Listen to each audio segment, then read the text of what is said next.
we're going to bring on Gerald Commissiong, the CEO of Todos Medical. Gerald, I have had the pleasure of speaking with you multiple times, actually, in the last month. We've been able to chat quite a bit, so it's good to have you back. It's Super Bowl weekend. Very exciting. What plans do you guys have? I heard that Todos actually has some pretty exciting stuff going on for the Super Bowl. Yeah, we do. We do actually. Just had to fly back into New York today from an event we did yesterday, celebrity golf tournament. We had a number of celebrities. It was great. We had Doug Flutie. There was Ed Reed. There was a number of people who were some big time former Hall of Famers, et cetera.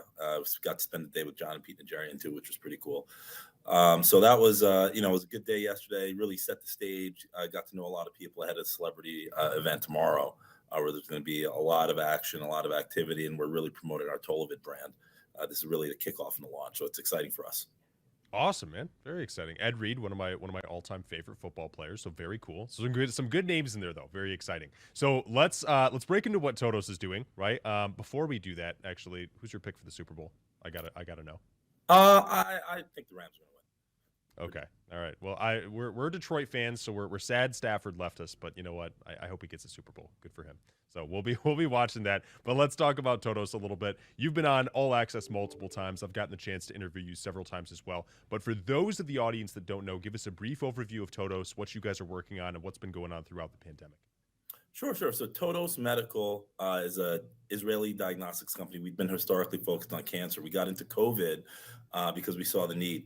And what we've been doing in COVID is we've been doing a ton of COVID testing at our lab in Atlanta, Georgia, and we've been building up a dietary supplement and the pharmaceutical botanical drug space. So we have two products really interesting. One's dietary supplement. It's the only 3CL protease inhibitor dietary supplement authorized by the FDA on the market. And that 3CL protease is also what our botanical drug targets. So the supplement you can get on Amazon. You can also get at mytollovir.com, which is the name of the product. The Tollovir drug, which is a related product, just finished phase 2 trials in Israel in hospitalized patients and showed a significant improvement, reduction of time in the hospital by over a week. Time to improvement was reduced by 3 days, so people got back to feeling normal and better faster. And obviously there was reduction in death and reduction in intubation. So some very strong data, really going after the standard of care is remdesivir, and we did, our drug plus standard of care versus standard of care alone. And we saw what we saw was significant benefit from our, drug. And so we're looking at different emergency use authorization pathways for ex-US and planning for US IND to be able to start trials here in the US. So very, very exciting time for us. Yeah, absolutely. Let's talk a little bit more about the data too, right? I mean, compared to a control group with Tollovir, 0 mortality versus 22% in that control group. Can you talk to us about the efficacy, just some more of those results? Sure. So one of the big things, that you see in these trials is really people dying when they're on drug. Unfortunately, a lot of trials have failed, including Paxlovid, not a Paxlovid, but an injectable form of Paxlovid from Pfizer. They just announced a couple of days ago that drug failed.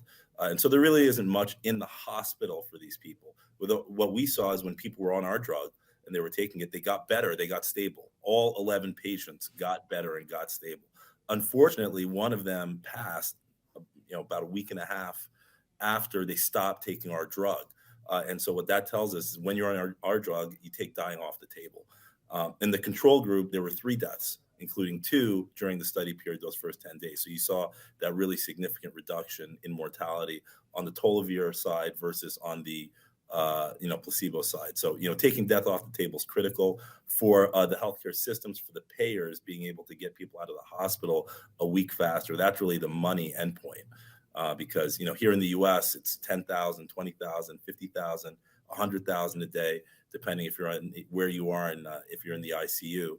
And so, being able to reduce that by 1 day is a big deal.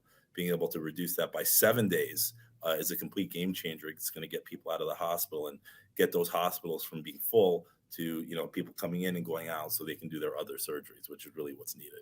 So it's a very, very exciting data for us. Really, we showed what we feel is superiority to remdesivir. It's a small sample size. We hear that. Everybody understands that. But the data is the data. And now we're moving on to that next phase. We think we could get EUA in some jurisdictions, and we're working on that now. Got it. Okay, I'm going to pivot a little bit, understanding the data and some of the results that we've had. Let's talk about peers and comparable companies in the space, right? Market caps for other phase 3 COVID-19 companies. What are they like? What is the rest of the space like? Talk to me about some other people in this kind of sector. Sure, sure. So, what we've seen is phase three COVID-19 drugs. I guess before data, you saw Humanagen, which was up 500 million to $1 billion market cap. You saw Cytidine also in that $1 billion range. We obviously saw AVIR when they had their oral antiviral. They had a very significant market cap before their setback. You see Roche. You see obviously Pfizer and Merck, although those aren't really good comparables. But you do see Gilead. And I think Gilead, remdesivir, that's really the right comparison for our product because it's in the hospital setting, and that's really where remdesivir had almost all of its revenue. They did $6 billion in revenue last year. So our drug is better. We feel it's better as is.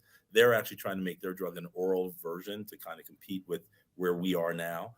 And we all know that, injectable drugs, when you make them oral, they typically become less effective. So there's going to be some challenges around that, especially because remdesivir has some toxicity.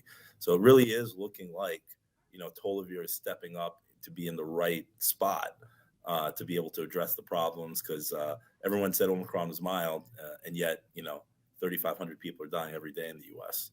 And so, it's one of these things where if there is another variant, which there almost certainly will be, and that variant escapes immunity, which it must if it's going to be a variant that ends up here, then the hospitals almost for certain will get full again, and you're going to need this in the surge. And even after the surges are gone, we see this long tail of death. So if we can help mitigate that, we think we can, add a lot to the U.S. healthcare system. Yeah, absolutely. And staying on the business side of it for a second, too, before we pivot and talk about the drug. The testing side of the business, right? The need for testing still growing exponentially, even more than it has since the beginning of the pandemic. Do you think that's going to be tailing away when you look at the testing and the need for it and the business case for the testing side? Or is that going to continue as we work through the pandemic here? Do you see that slackening off at all in the future? Oh, I think quite obviously it's going higher. The administration is stepping in. They got faulted, during the Omicron surge for not having enough tests. Now there are tests, but still not enough. And the types of tests that people are using are so inaccurate that you have to use them over and over and over and over again, and you never really have a lot of confidence. So when I'm in a room and someone says, "Oh, I just tested negative by rapid," that doesn't make me warm and fuzzy. Certainly, I want to hear, I've tested negative by PCR. It's kind of just like when you hear, used to hear, "Oh, I'm vaccinated." That's great, and it's important that protects you. With that said, it doesn't tell me that you might not have COVID and give it to me. So I think the reality is that people are realizing testing's here to stay, especially with these immune escape variants. They're figuring out how to do it. There's imperfect solutions with these rapid tests. PCR is going to continue to be the gold standard for people who really want to have accurate, safe places. And we see that being institutionalized, like we talked about last year. It's happening now. Offices, certainly like meatpacking places, different places of work. Travel, obviously, many places are still demanding PCR, not antigen. And so, we see the demand continuing to go higher, not by government mandate, but simply by virtue of the fact that people want to know because they don't want their workforce getting infected and potentially ending up with long COVID, which means that they could be out on disability for a long time. So that's continuing to go higher. And then ultimately our Tolo test, which could, replace or add to these rapids by giving them a lot of sensitivity, that's clear that it's becoming a more important asset. We're going to start, moving that forward in a bigger way very soon. Got it. Okay, so let's pivot then and talk a little bit more about the drug, right? Looking at this, it seems like the drug should be easy to license, right? But what type of drug companies are going to want this asset? Who are the most logical suitors? Who's the best use case for this when it comes to the clients and the companies? Well, as I said, the people that are in dealing with the hospitals, because that's where the bulk of the data is. Not that this can't work outside the hospital. We do think it will, but we have most of our clinical trial data in the hospital.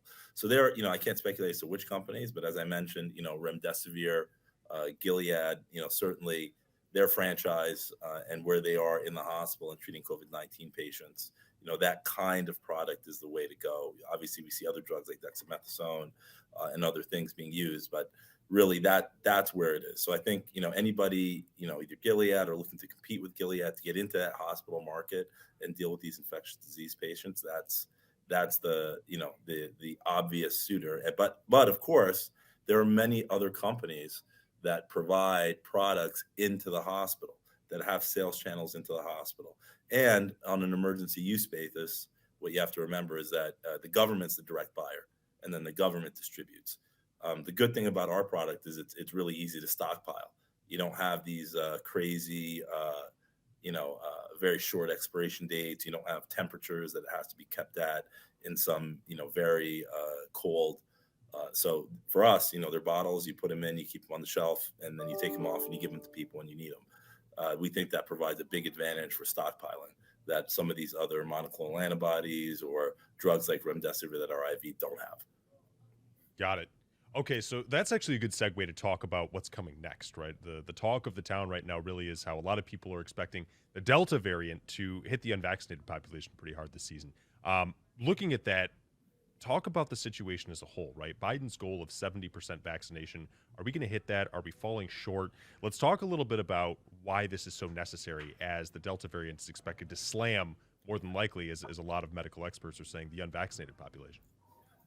Yeah, it's actually interesting that you mentioned the Delta, because it's quite possible it's not completely gone. With that said, yeah, what we think is going to happen is obviously there's going to be another round of this, and the need for this product in the hospital is just going to go higher.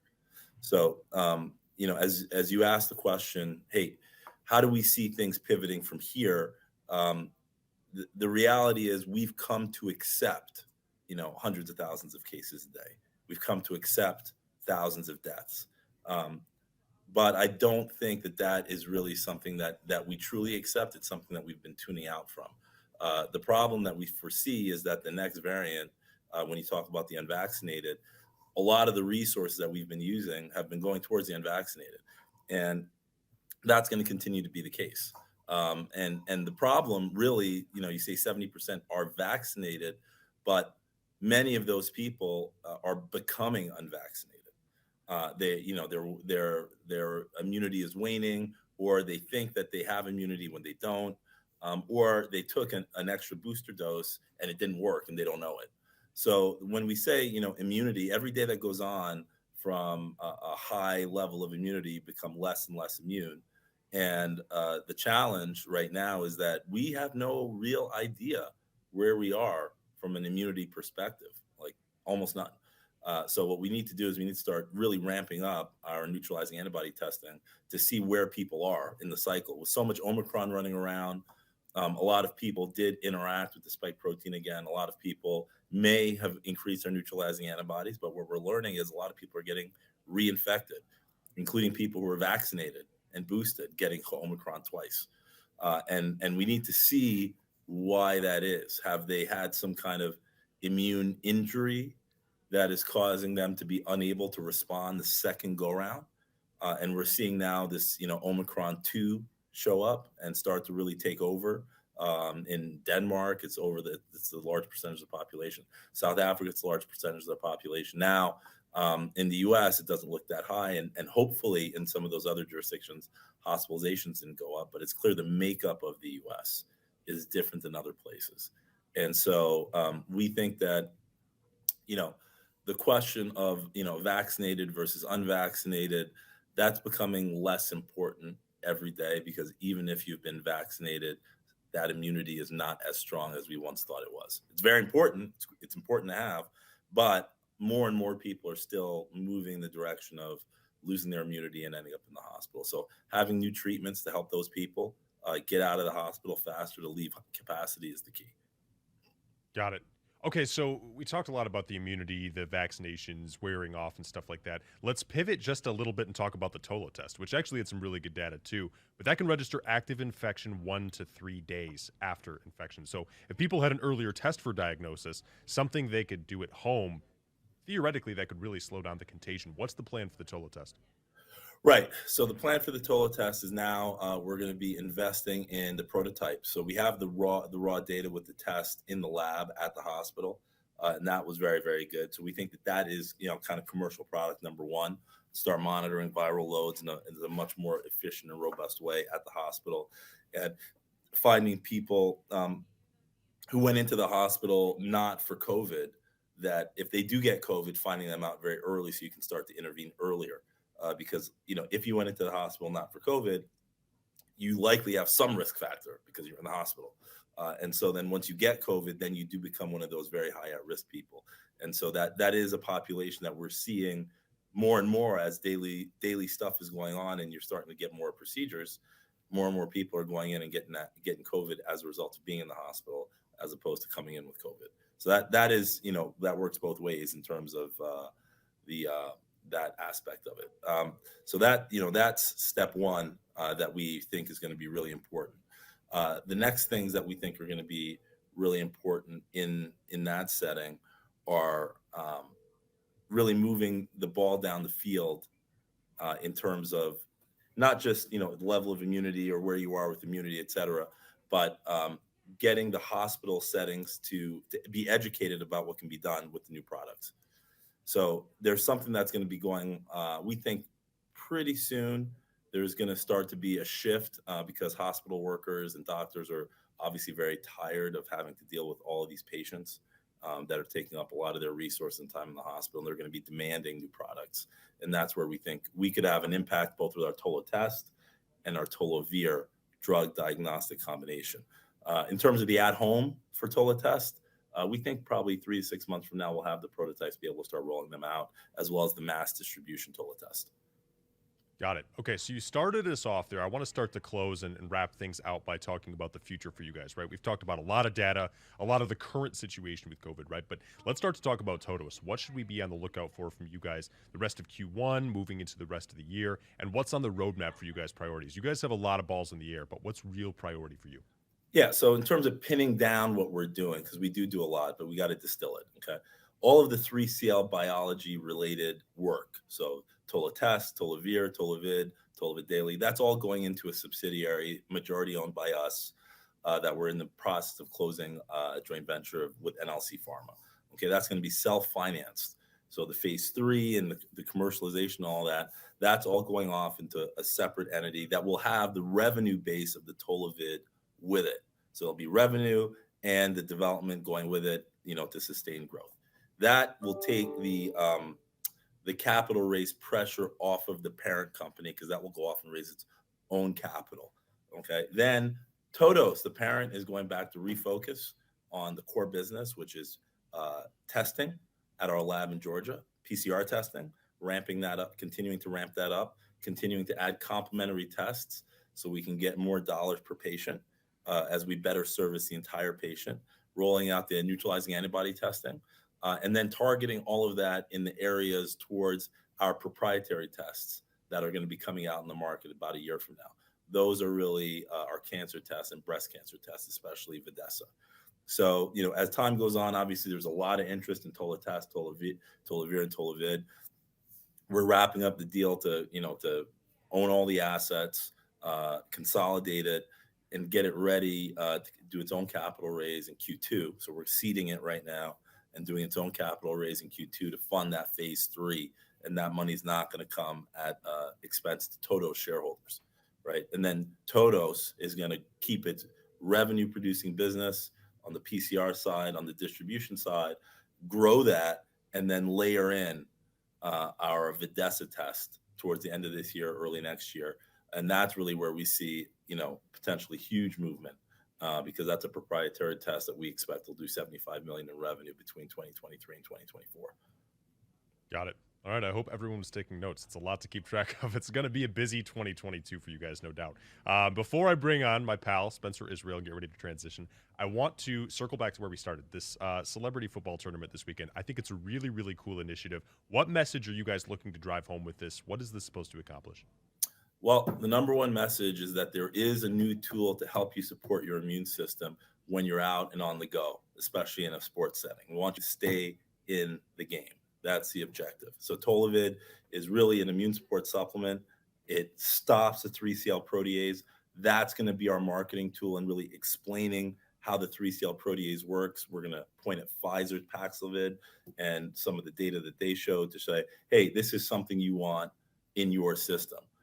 So the big time launch of Tollovir is what this weekend is about, and it's about helping people stay in the game. After that, whether it's stay in the game in sports, stay in the game in the office, stay in the game in school, that's what it's about, helping people keep their active lives.